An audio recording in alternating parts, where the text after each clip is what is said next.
Hey, it's me, MLB. Here's part 3, the final part of A Wild Encounter. Enjoy.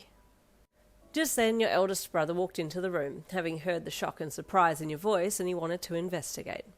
"What's happening, sis?" he asked as he strolled in, giving Inosuke a dead stare. "Nothing," you replied quickly, averting your eyes from his. "I'm just setting up Inosuke for the night." "No, I will sleep with Yin," Inosuke said, placing his hands on his hips proudly. You groaned internally. What was wrong with this guy? Your brother stiffened and you stepped in front of Inosuke to protect him from whatever your brother was about to do. "He's not," you said firmly. "He doesn't understand, normal people things. He was raised in the bush," you said. "Still," your brother said darkly. I know. He's sleeping here," you stated firmly, turning to Inosuke. You said sharply, pointing a finger at him. "Sleep here." You pointed to the lounge chair. "Final, or I will drop a tree on you next time." You glared at Inosuke, and surprisingly he didn't say anything. He just stood there. So you took that as a silent agreement and relaxed a little. "Okay, all sorted. You can go now," you said, turning back to your brother. "Yeah, nah, I'm sleeping outside your door tonight," he said nonchalantly as he turned to go. "Wait, what? Come on, it's not even like that. I just found this dude. Nothing like that's ever going to happen," you shouted after your brother, who had now turned and walked off. "Now see what you've done," you said with exasperation at the still standing Inosuke. "I challenge," he said, and you frowned. "No, nothing of the sort. Don't you dare do anything," you snapped. After setting Inosuke up, you went to brush your teeth, with your eldest brother standing at the bathroom door watching you. "Can you not?" you mumbled through your mouthful of toothbrush, toothpaste and bubbles. "We have a half-human, half-boar in our house that doesn't understand social cues and wants to sleep in your bed, and you're wondering why I'm watching you like a hawk?" he asked with a deadpan look on his face. "Yeah, but where's—" "In the bedroom," he replied, automatically knowing that you were meaning your other brother. "See, he doesn't care, it's fine," you replied, after spitting out your toothpaste. "He has Dad's old shotgun with him. One call and I can have that boar disposed of. He even so much as thinks about touching you, and he's out of here with half his body missing, understand?" your brother said, and you knew he wasn't messing around. He cared about you, even more so now that Dad was gone, and when he said he was going to do something, he did it. "Fine," you conceded, finishing up your nightly routine before heading to your room. As your brother promised, he sat at your door once you closed it, and you crawled into your bed, but you couldn't sleep. You were thinking too much about Inosuke. He was such an interesting person. "I wonder if he will try and break into the room," you wondered, as you sighed and rolled over onto your side. As you did so, something on your ceiling made you look up, and you almost screamed when you saw this object clinging to the roof, but it had dropped onto you and clamped its hand over your mouth before you could even make a noise. "No sound," it rasped, and you recognized Inosuke's voice immediately, but tried to fight him off anyway. "You need to get out! My brother's going to kill you!" you hissed through his hand. "It's here," he said, and you stopped trying to fight him off and lay still. "Get your daggers," he said. "What is it?" you hissed. "A demon," he replied, as he jumped off you and pulled his ragged katanas from his back. "Demon?" you thought with surprise. "I've heard of them existing, but I've never actually encountered one." Getting out of bed, you grabbed for your daggers from the bedside table and followed Inosuke to your bedroom door. He threw it open with so much force that your brother, sitting on the other side of the door, was thrown across the hallway and his face hit the wall. "What the hell?" he shouted as he pulled himself up and spun around, staggering a little and trying to focus on who it was that had thrown him like that. "You!" he seethed when he saw Inosuke. "A cappella!" he shouted at the top of his lungs, and suddenly your other brother appeared in the hallway, shotgun raised. "Wait!" you shouted. "There's a demon here! Inosuke said there's one here!" Just then you heard a scream come from your mother's room, and everyone froze and looked in that direction. Inosuke was the only one who moved, and he shot forward so quickly that it felt like he had already gone well ahead before either you or your brothers could move. By the time you all arrived at her door, Inosuke had already killed the thing, and there was blood everywhere, with him standing in the midst of the carnage with his swords raised. "Mum!" you shouted into the room. I'm okay, she called from her bed. "What was that? There was something there, but the boar boy killed it so quickly I didn't get to see what it was." "He said it was a demon," you said, and you ran to your mother's side.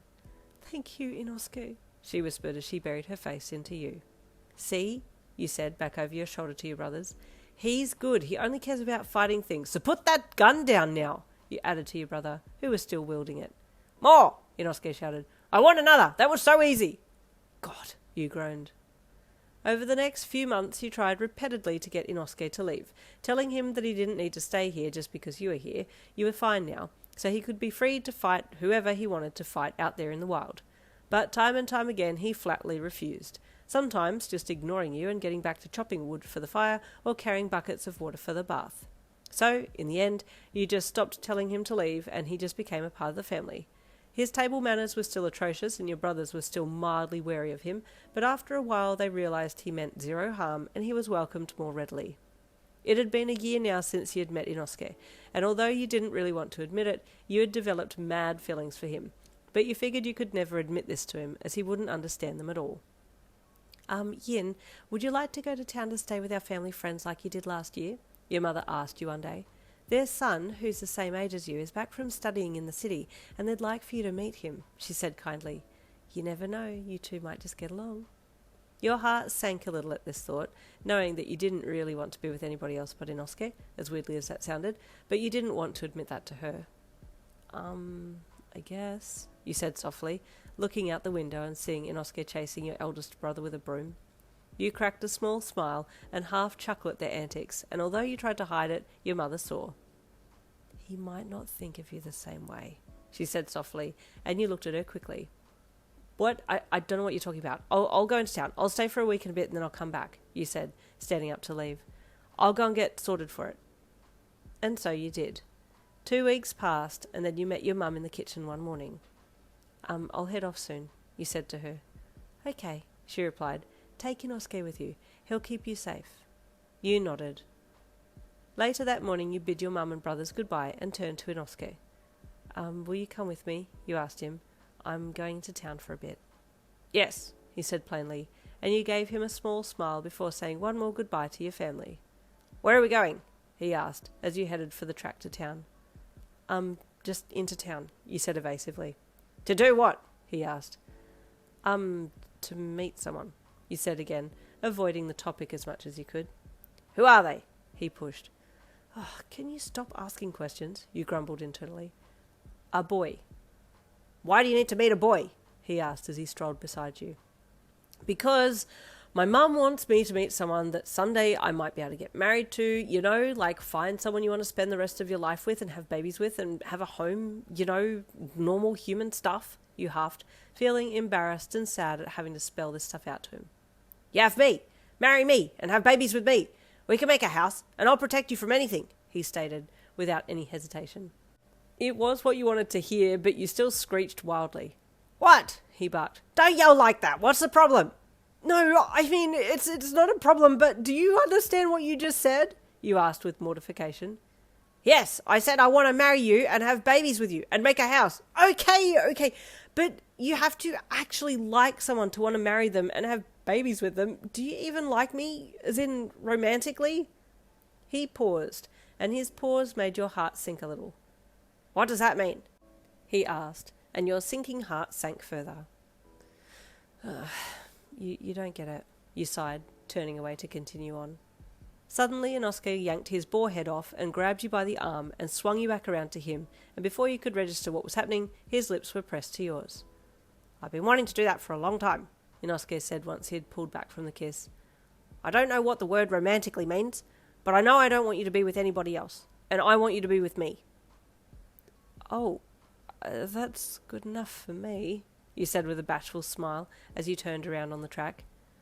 Okay, let's go home. I've got something to tell Mum. Good, he said as he mashed the boar head back on and grabbed your hand. Let's get married and make babies. Inosuke, no, you cried.